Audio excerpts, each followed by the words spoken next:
Back in the bathroom and just about wrapping up for the day. It's bank holiday Monday, but I needed to get a few bits done so that I'm not too behind. I've started running the pipes there. I need to cut this off, and I also need to run another pipe for the toilet, so I'll need to drill another hole kind of around here, probably actually around here, so that I can then feed the cistern. It might end up being lower. I need to think about that. I'm too tired and hungry now, but I've got one more cold line to do for the cistern of the toilet. The other thing I've done, which you may now notice, this is now 2 inches away from the wall, so I have doubled up these battens, brought it away. I've put another batten on here, so there's something for this plasterboard to catch. And what I've done is I've basically made out a big rectangle for this radiator to be slightly indented. It's not going to be fully enclosed. To get it fully enclosed, it would have ended up having to be a 4x2 basically, which I wasn't prepared to do. So I basically just did it so it's just a little bit sunk back. What that has done is it's given me space. Once I've teed off here, I can bring the pipes along and then come up, and also I can run another tee for the hot and cold to come around here and then up for the basin. There's still plenty of space between there and the basin for the wall, so that's good. But even if, to be honest, even if this was sunk back in the wall, that wouldn't be a problem. Yeah, the radiator is going to be kind of 12 by 490, so I've left the space as 1280 by 590, just so there's a little bit of space on the sides, top and bottom, and I've got something then, you know, to be able to set it in, and it'll be quite so difficult. And also then if I tile, you know, we may end up tiling this whole space. If we plasterboard it and paint it, then that's fine, there's space for that. But if we tile and, you know, put tile board in there, tile backer board, then I've got space for that too. So that's all of that I have done so far, other than actually running a whole load of other cabling, which is kind of not really that interesting or important, to be honest, but it's going to be running through here. This is actually for the loft, so this is for a different video, but that's all the cabling there. So we've got the ring here for the mains, that's the ring mains, and that's the lighting radial cable for the loft. I have also hardwired to the fire alarm, which will be sitting around here. So yeah, it's been a short day. I've not done a vast amount. It's bank holiday, so that's fine. But yeah, nice to have these additional bits done, and to have a kind of solution for that radiator housing indented there. Back in the bathroom, and I've put these elbows on here. I made sure that I put the pipe inserts inside, up in here and here, so both of those have the pipe inserts that kind of stiffen the pipe, and also the little metal ring collar that stops it from slipping out, so you can't pull that out. Grey washer, black washer, and the collar as well. So this is kind of the makeup of it. That's what I was just talking about: black collar, grey collar, metal ring, plastic collar, and a pipe insert fits in here like this. And then you have, well, you have these, the actual unit itself, so it sits in there, and then you have the screw end that tightens the whole thing up. So I've made sure I've done that. Also, just to show you some of my working, because I'm not a plumber, but Nick is super busy, so I'm just taking some of the strain on this lower level kind of doing day to day. That's my hot and my cold feed coming in, that's the flow and the return. I've just run these along here for the shower, thinking about, and I like to draw it out because that's the way my brain works. This is my cold pipe, that's my hot pipe. So I've got my hot pipe coming up, and I need a hot tap on the basin. So I'll need a T here to tap off. Then I'll need to come up, because this is going to carry on all the way up to the loft. I need a T here to feed the shower. That pipe has already been run, that's why that's got a tick, but I need a T for that, so that the pipe can carry on up to the loft and down here. On the cold side, it's slightly more involved by one extra pipe because I need a cold basin tap. That's fine, so I need a T for that. I need to tee off for the shower, but then along this pipe here, along here, I need to add another T so that I can feed the cistern. So I need 5 T's in total, and they're 15mm ones rather than these bigger 22mm ones that are for the flow and return. And I'm going to spec up what I need for that now, because we're going to have a towel radiator coming up in here. This is significantly easier. I've got the flow, got the return, and I need 2 T's for 22mm. I have lots of elbows but no T's, so I'm going to have to buy some of those. On this I've got 1, 2, maybe a couple more dotted around, but I'm going to have to get some more of these as well. And what I've done is I've left space for this 22mm. Let me see if I've got enough cut of pipe, but I've left enough space because we're having this as a recessed radiator. It will stick out a little bit, but nowhere near as much. So I'll be drilling the holes here for the flow and the return pipes, make them a little bit bigger than that, but it allows us to run the pipes, 22mm pipe down along here and around in there, so there's plenty of space for the flow and the return to sit on top of each other.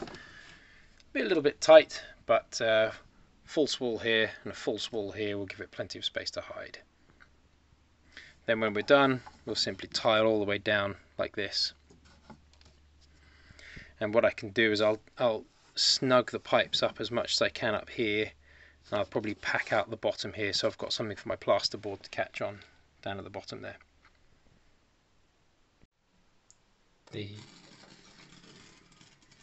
system is drained down, hot and cold, so that's really good. All the taps are in the house are now open. Kitchen tap, outdoor tap, these taps, they're all open. Nothing's coming out, which is a great comfort because I'm now going to be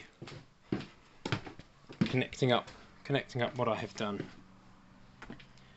So this looks like a nice bundle, doesn't it? But we've got the flow and the return. So I haven't actually got the equal T to be able to fix these in, so I'm not going to be doing those, but I can be doing the hot and the cold here. I've got the equal T on here, so I can take these off now without getting sprayed in the face, and I can connect them up, and these then will neatly tuck in behind there. I've run the tails up here in here, and I've got a reducer, a 22 down to 15mm reducer, and will come out in copper.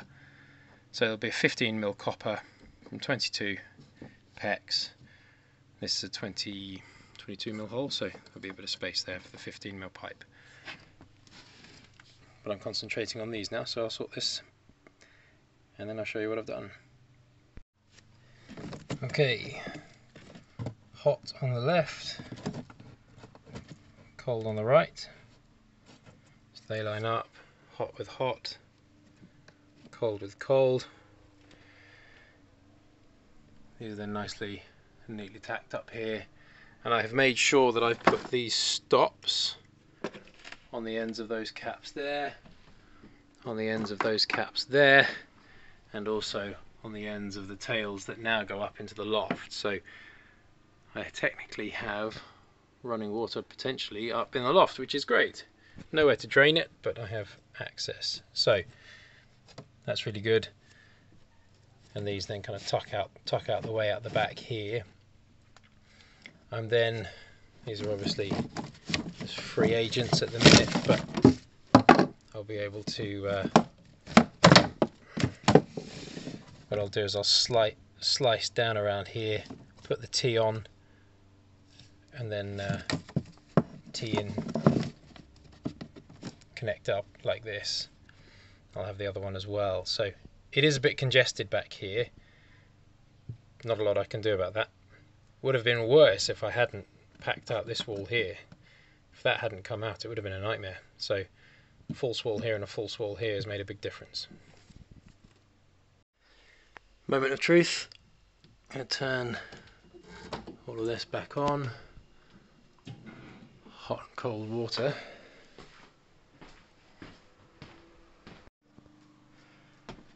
Okay, something obviously went wrong. I had water spraying out of here, and I had water spraying out of here on both of these. But at least this is hot and this is cold. That's... Why is that? What is going on there? Ah, it's because I forgot to put one of these in.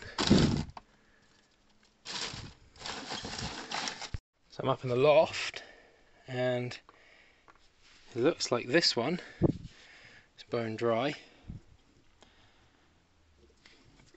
but this one is sprayed everywhere, and this one, every time I put one of these stop caps on, I forgot to put one of these in, one of these pipe stiffeners.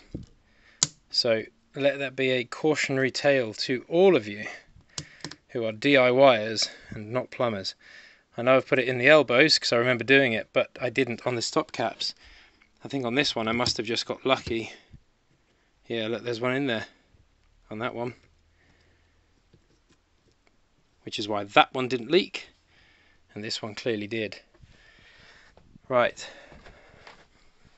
yeah, the loft is still a state. I'm going to mop up all this water. That was a very, very good lesson for me and for everyone.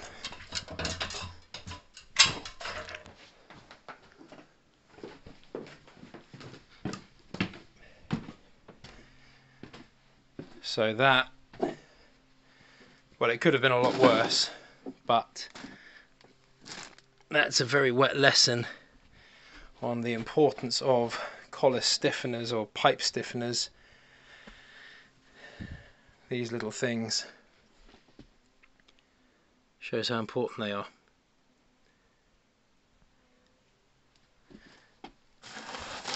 So don't forget those. So I'm pretty sure I've put them all in here now. Yep, these have one now. Simple as that. But that also explains why this didn't leak here. Those drips have run down from up here, I think. Either way, I'm going to check it all, or maybe it's sprayed out, but don't do what I just did and forget the collar stiffeners, the pipe stiffeners. Interesting. There's a bit of weep on this one.